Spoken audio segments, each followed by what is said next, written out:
Well, Justin, as the war in the Middle East intensifies, the diplomatic ripple effects are now reaching Western capitals that are traditionally close allies of Washington. The Canadian Prime Minister Mark Carney says Canada cannot yet rule out military participation in this escalating crisis, even though Ottawa was not consulted before the United States and Israel launched strikes on Iran. Speaking alongside the Australian Prime Minister, Mr. Carney, is said to have described the question of Canadian involvement as a fundamental, hypothetical warning that the war could widen significantly across the region. Mr. Carney has drawn a careful distinction. He has said that the current offensive operations that were carried out by the United States and Israel were undertaken without consultation from Canada or several other allies. In fact, Ottawa, he stressed, is not a party to those actions. But at the same time, he signaled that Canada will stand by its allies if this entire situation expands or if collective defense obligations are triggered. Gauri Dwivedi tracking the significance of Mark Carney's latest remarks. She joins us live with further clarity at this stage. Gauri, the Canadian Prime Minister says the offensive strikes by the United States, Israel were carried out without consultation, not ruling out Canada's participation as far as this escalating crisis is concerned. What does this entire situation tell us about the level of coordination among Western allies at this stage? And what does Canada's involvement really mean?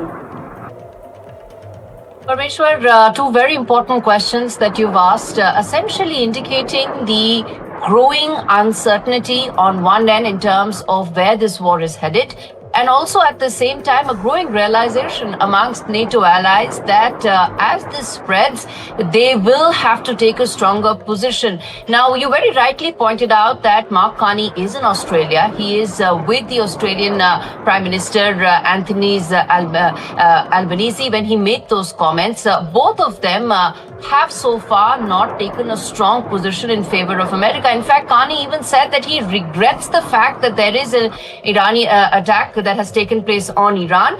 He supports it with regret. Those were his initial comments that came in. This also tells Parmeshwar that where does the entire NATO really stand with regards to these strikes that started 6 days back. Originally and essentially they all said that this is something that violates the international order. Keir Starmer was also on record saying that he doesn't back this because it violates the international rules, so to say. But since then, 6 days later, the way this entire war has escalated, it has spread, and with casualties now coming in, there is now a growing realization amongst NATO allies that they need to take a stronger position. And at this stage, they are now backing America. If Canada does come in with a more stronger backing of America, you are talking about potential NATO weaponry also coming in. As I said, potential simply because NATO hasn't come out with a formal statement so far saying that they're going to back America so far. But you're seeing those voices coming in. Look at the change that has taken place in Keir Starmer's position as well in the last couple of days. And likewise, you are seeing that very not so subtle change in the position by Mark Carney as well. He started by saying, I support these with regrets, to the possibility saying that it may not be just a hypothetical question. The world knows it, Mark Carney knows it, and that's the reason why he said that there is a possibility, and if that happens, then Canada will support. So what you're looking at, a major escalation, if that happens, that it actually ends up becoming an entire NATO alliance taking on Iran, something that has... So Gauri, with leaders like Mark Carney and Mr. Albanese discussing this crisis in Canberra, are we now seeing the beginning of a broader Western alignment strategy beyond the United States and Israel, particularly if this crisis stretches into a longer regional war, which many analysts assert it will? Trump himself has said that this could be 4 to 6 weeks. When Pete Hegseth made those very strong comments that a U.S. torpedo has sunk an Iranian ship in the coast of the Indian Ocean, it indicates this conflict has spread. It is no more just about Iran taking or building a nuclear weapon. It is no more just about regime change. It is far bigger than that.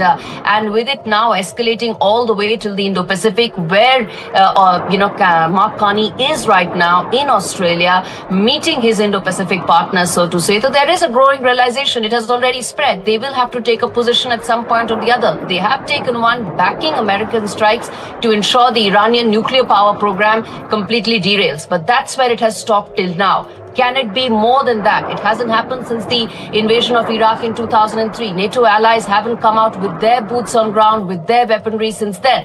A lot is still up in the air, Parmeshwar, but one thing is very certain, that as things stand, it is unlikely that it will remain a US versus Iran conflict for too long. American allies, the NATO allies, will end up taking a sharper position going forward.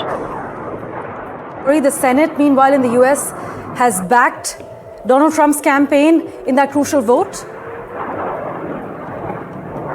But also you have to understand the Senate is essentially Republican dominated. So it was expected that the Senate would back Donald Trump's efforts in terms of all his military activities. The big question is, of course, going to be as far as the larger Congress is concerned. Democrats are very clear. They want to stop this. They do not want to empower Donald Trump. More so after his executive powers were checked earlier in the month because of the Supreme Court verdict that came in on tariffs. I sincerely apologize, I'm interrupting you. We actually have a crucial reaction coming in of the Canadian Prime Minister Mark Carney at the moment. Let's just listen in to what Mr. Carney has said regarding the escalating crisis. A broader de-escalation of these hostilities with a broader group of countries than just the direct belligerents involved, we recognize, we stress, that cannot be achieved unless we're in a position that Iran's ability to acquire a nuclear weapon, develop a nuclear weapon, and to export terrorism is ended. So that process must lead to those outcomes.